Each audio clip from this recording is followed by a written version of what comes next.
자, 재발생 형태에 대해서도 알아봅시다. 과거에 사람이 떨어진 걸 뭐라고 불렀어요? 추락이라고 했죠. 추락과 같은 말로 이제 떨어짐이란 말을 쓰도록 권장을 하고 있는 거죠. 떨어짐, 추락 대신했습니다. 전도라는 말이죠. 넘어짐이란 것은 전도를 사람이 평면, 경사면 등에서 구르거나 넘어지는 거, 이것을 전도라고 했는데 여기서는 이제 넘어짐이라는 말로 편하게 씁니다. 깔림, 뒤집힘 그랬어요. 그래서 여기서는 이제 기계들이 지게차 이런 것들이 뒤집히는 경우에요. 그럼 지게차나 이런 게 넘어져도 무슨 사고라고 해요? 전도 사고라고 해요. 근데 과거에 재발생 형태를 이야기를 할 때 사람이 넘어진 것만 전도라고 했어요. 그러면 기계장치가 넘어진 것은 전도라고 제 형태에서는 정의를 안 내려놨어요. 이렇게만 해놨기 때문에. 사람이 이렇게 해놨기 때문에. 그래서 전도란 말을 못 썼죠. 그래서 지금은 깔림, 뒤집힘 이것은 기계일 때 이야기해요. 사람이 넘어지면 넘어짐 이렇게 부르고. 그러니까 우리말로 쓰니까 더 풀어서 쓰니까 이제 구분이 되는 거죠. 그 다음에 부딪힘, 충돌이었죠. 충돌을 이야기하는 말이고요. 자, 맞음, 이게 낙하입니다. 떨어진 물건에 밑에 있는 작업자가 맞은 거예요. 물건이 떨어지면 낙하 비례라고 부르잖아요. 그래서 낙하를 여기서는 낙하에 의한 사고니까 맞음이죠. 떨어진 물건에 맞았다. 그래서 맞음이라고 씁니다. 과거의 낙하 비례. 그 다음에 끼임, 과거에 협착이라고 불렀던 거예요. 협착이란 말이, 협착사고란 말이 상당히 넓은 의미거든요. 그래서 여러 가지 예로 들었어요. 직선 운동하는 물체 사이의 끼임, 회전부와 고정체 사이의 끼임, 노을로 회전체 사이에 물리거나 또는 회전체 돌기부에 감긴 경우, 이런 경우를 다 뭐라고 부르죠? 끼임 이렇게 합니다. 그 다음에 무너짐. 이제 여기를 우리가 무너짐을 독의 붕괴 이렇게 이야기했잖아요. 적재물, 구조물 이런 것들이 무너진 것을 말합니다. 압박, 진동 이런 것도 있고요. 한번 읽어보시고 신체 반작용 이런 것도 한번 읽어보시고 부자연스러운 자세, 과도한 힘, 반복적 동작 그 다음에 자 여기까지 일단 봅시다. 요 세 가지를 여러분들 사업장 다니신 분들은 아시겠지만 근골격계 질환의 원인이죠. 근골격계 질환의 원인이 부자연스러운 자세, 그 다음에 과도한 힘, 반복 동작, 장시간 작업 이런 것들이죠. 이런 것들이 근골격계 질환의 원인입니다. 자, 그래서 그런 내용들도 지금 재발생 형태에 들어가 있습니다. 근골격계를 일으키는 내용도 포함이 돼 있다. 자, 그 다음에 이상온도 접촉. 화상이나 동상을 입는 이유가 이상온도 접촉이죠. 이상기압 노출, 고기압, 저기압. 압력의 이제 차이가 높은 작업 장소가 고압실을 유지하는 작업도 있지 않습니까? 반도체 공장 이런 데는 압력이 좀 더 높죠. 양압을 유지하려고. 유해 위험 물질 노출 접촉 이런 것도 있습니다. 유해 위험 물질에 노출 접촉돼 흡입되거나 독성물질에 쏘이거나 이런 경우가 유해 위험 물질 노출 접촉이라고 부릅니다. 여기는 유해 위험 물질이에요.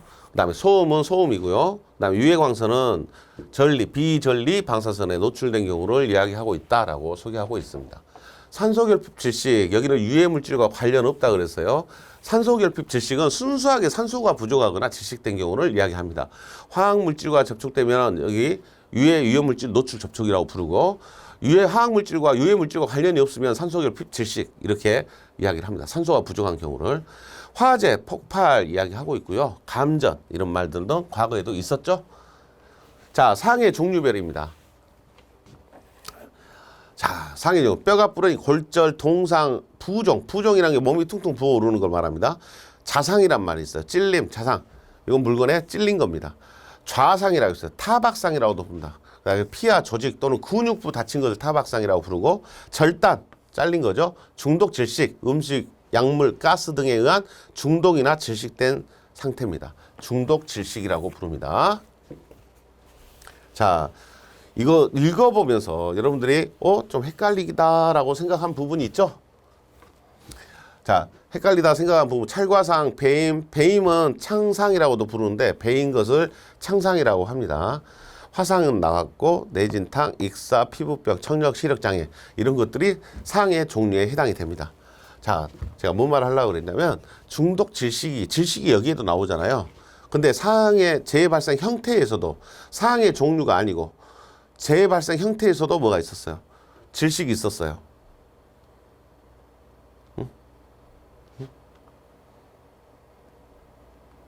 여기 있죠. 산소결핍 질식이라고 있었잖아요. 그러니까 질식이라는 말이 뭣도 되고 재발생 형태, 재유형도 되고 상해 종류에도 있다는 이야기죠. 그것만 좀 구분하시면 산소결핍 질식은 재발생 형태를 말할 때 또 여기서 말한 중독 질식은 음식, 약물, 가스 등에 의한 중독이나 질식을 말할 때는 상해 종류에 해당이 됩니다. 중독 질식이 상해 종류에 해당이 된다. 그래서 지금 상해 종류별 분류하고 앞에가 뭐예요? 재유형이었잖아요. 그거 헷갈리면 안 돼요. 구분이 돼야 돼요. 여기는 사람이 다친 형태죠. 다친 걸 말하는 것을 상해라고 부르고, 앞에는 다치게 된 재유형을 말하고 있는 겁니다. 그게 폭발 사고로 인해서 작업자가 화상을 입었다. 그럼 화상은 뭐고? 상해 종류고, 폭발은 재유형이고, 그래서 두 개를 구분해야 됩니다. 그럼 가장 기본적으로 다음 중 상해 종류에 해당되지 않는 것은 하고 문제를 내서 재유형을 하나 넣어놓겠죠. 1, 2, 3, 4에다. 그거 골라낼 수 있어야 돼요. 자, 그렇게 준비를 하시면 됩니다. 그래서 한번 쭉 읽어보시면서 의미가 어떤 의미인가 생각을 해보실 수 있도록 하셔야 됩니다.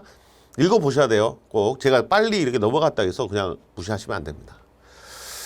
자, 재해 사례 연구 순서입니다. 우리 회사에 있었던 과거의 재해를 갖고 와서 이 사고가 왜 일어났는가 연구를 한번 해보자. 그러면 첫 번째 뭐예요? 재해 상황 파악을 해봐야 되겠죠? 상황 파악을 한 다음에 사실의 확인을 합니다. 과연 이런 작업을 할 때 어떠한 사실들이 있었냐? 그걸 찾아보다 보니까 뭘 찾습니까? 문제점이 있어. 아, 이렇게 했었어? 이렇게 위험하게 작업을 했어? 하고 문제점이 나오죠. 여러 문제점이 나오는데 그중에서 가장 핵심적인 문제점이 있죠. 사고와 직결됐던 거.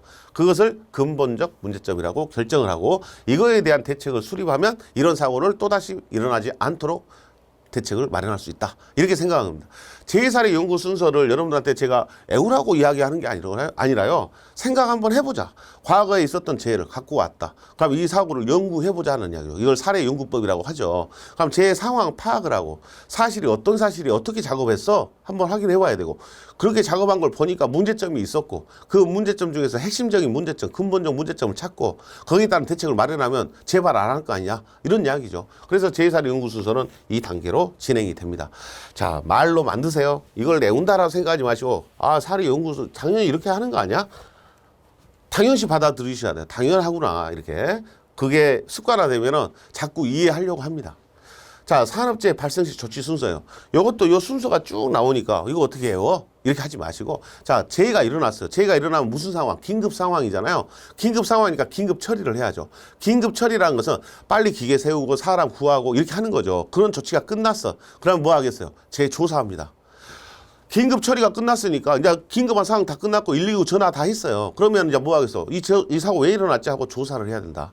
재조사하니까 원인이 찾게 되고 원인이 나오니까 대책 수립을 하게 되고 대책 수립했으니까 실시를 언제 할 것이니까 실시 계획을 세우고 거기에 따라서 실시하고 평가합니다.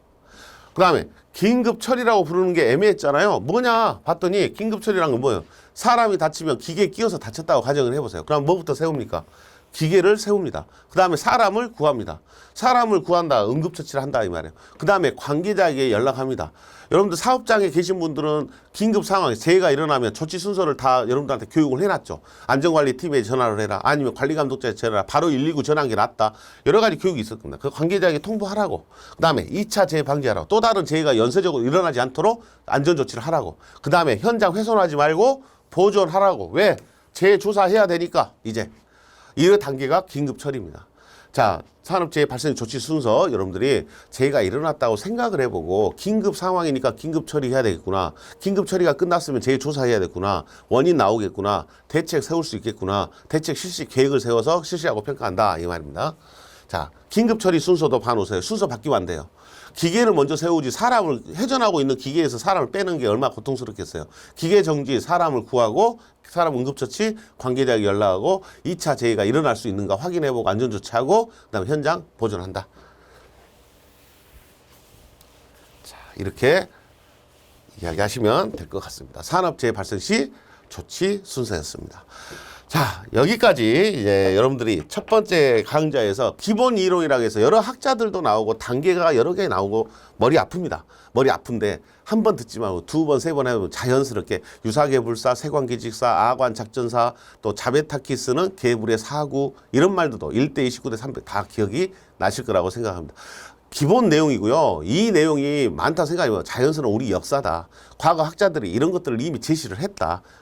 이렇게 생각하시고 자연스럽게 받아들일 수 있도록 하시고요. 이런 순서나 단계 이런 거 나오잖아요. 가능하면 흐름을 잡으세요.